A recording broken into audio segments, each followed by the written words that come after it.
Basahin natin sa post ng MDTV channel. Naglabas ng statement si Ping Lacson na magdiditila ito bilang Blue Ribbon Chair dahil sa umano'y binabato ng kanyang mga kapwa senador na hindi sila kontento sa kanyang pamamalakad. Ito ang sabi niya, basahin ko. Pasensya ka na kayo, nagkabiyahe ako.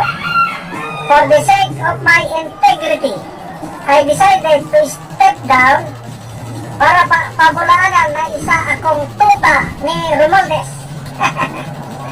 Ayaw na ayaw ko sa mga ipokritong tao yung kakamayan ako ng nakaharap.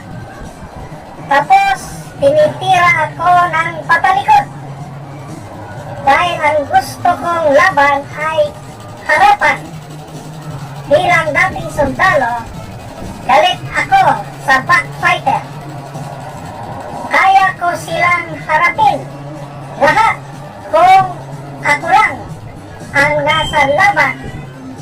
Ngunit kung pati mga pamilya ko na ang nadadamay sa mga kritiko, ibang usapan na yan. Kaya mas mainam na bitawan ko ang pwestong sinasabi nilang may pinagtatakpan ako. So, ito,